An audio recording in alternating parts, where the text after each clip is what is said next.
Oke, perkenalkan nama saya Bagas Aji Isworo, A11 2019 11644. Pembahasan selanjutnya adalah tentang penafsiran. Penafsiran adalah keseluruhan proses yang menduga suatu parameter pada populasi yang tidak diketahui nilainya dengan menggunakan statistik. Pada penafsiran, kita mengambil sampel untuk dianalisis sehingga analisis tersebut dapat digunakan untuk memperkirakan ukuran populasi. Lanjut ya teman-teman, ini intro dulu mengantar. Jadi ada dua jenis penafsiran statistik yang dilakukan terhadap populasi. Yang pertama adalah pendugaan titik. Contoh nih, dari sampel acak rata-rata berat badan mahasiswa FEB Unpad ialah 65 kg. Lalu ada lagi pendugaan interval dari contoh dari sampel acak rata-rata berat badan mahasiswa FEB ialah 65 plus minus 1 kg. Jadi ada gapnya teman, ada intervalnya di situ. Lanjut penafsir yang baik. Ini penafsir ya teman-teman, bukan penaksir. Statistik sampel yang digunakan untuk menduga parameter populasi harus memenuhi 3 kriteria. Tidak bias. Apa itu? Statistik yang digunakan sebagai penduga harus sama atau mendekati parameter populasi yang diduga. Lalu efisien, statistik sampel memiliki standar deviasi konsisten. Jika ukuran sampel meningkat, maka statistik sampel akan semakin mendekati parameter populasinya. Ya, ini masuk ke penafsiran rata-rata ya teman-teman. Ada dua nanti, penafsiran rata-rata dan penafsiran proporsi. Dia ada 3 rumus pendugaan interval. Yang lebih kita bahas di sini adalah pendugaan interval ya teman-teman. Ini ada rumus yang pertama. Rumus ini untuk sampel besar, yaitu N lebih besar sama dengan 30. Kalau lebih besar, yang kita pakai adalah yang A ya teman-teman.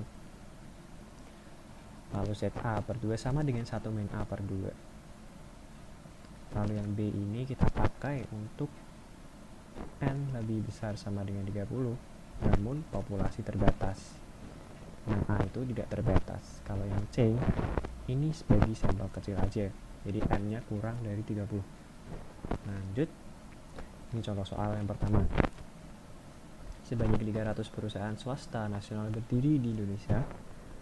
Seorang pejabat perbankan berpendapat bahwa dari 75 perusahaan swasta nasional di Indonesia yang ia selidiki itu, modal perusahaan swasta nasional 750 juta. Standar deviasinya adalah 30 juta dengan tingkat keyakinan sebesar 99%. Berapakah tafsiran rata-rata modal perusahaan swasta nasional? Kita lanjut ke cara pengerjaannya.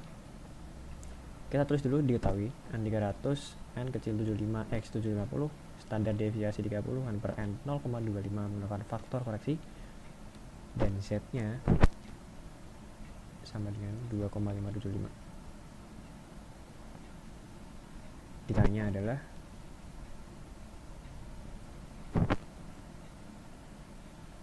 lalu kita masuk ke jawabnya.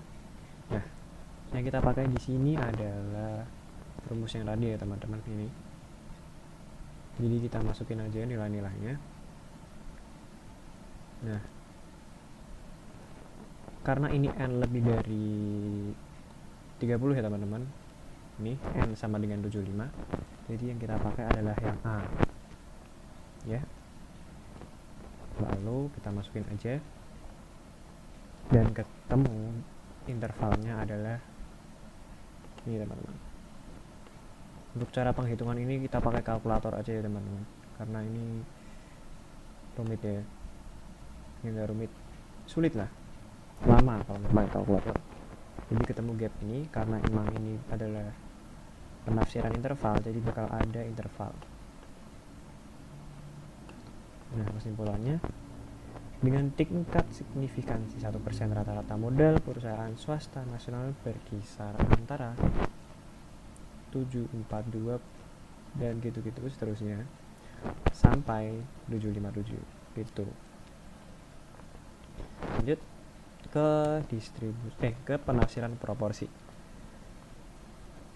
Kata proporsi menunjukkan presentasi dari suatu bagian atau unsur dari suatu bagian, menunjukkan jumlah bagian tertentu dari suatu kelompok. Rumus penafsiran proporsi ini untuk sampel besar dan populasi tak terbatas. Oke, teman-teman. Lalu jika 3n per n lebih dari 0,5, ini untuk kurang dari ya teman-teman, ini lebih dari pakai ini, dan untuk sampel kecil yaitu n kurang dari 30 ganti z jadi t, itu pakai tabel t ya teman-teman maksudnya. Nah, langsung aja ke contoh soal. Survei terhadap 25 calon pemilih menunjukkan bahwa 80% akan memilih Bill Clinton. Buatlah dugaan sebesar 95% confidence level untuk proporsi calon yang akan memilih Bill Clinton. Diketahui N25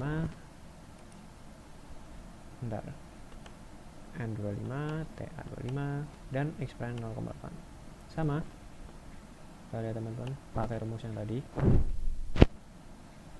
Karena ini 25 calon ya teman-teman, nih kita pakai yang N kurang dari 30. Maka dari itu ZA diganti menjadi TA nih. Kita masukin aja. Di situ nih dihitung-hitung pakai kalkulator ya teman-teman, jangan lupa yang dihitung sendiri nanti pusing. Lalu ketemu intervalnya. Ya, kita masukin aja kesimpulan. Ini persen ya teman-teman. Ini sama dengan 96,5%. Yang ini 63%. Nah, jadi dengan tingkat signifikansi 5%, proporsi calon yang memilih Bill Clinton berkisar antara 63% dan 96%. Gapnya jauh banget ya teman-teman. Jadi seperti itu teman-teman untuk materi penafsiran rata-rata dan proporsi.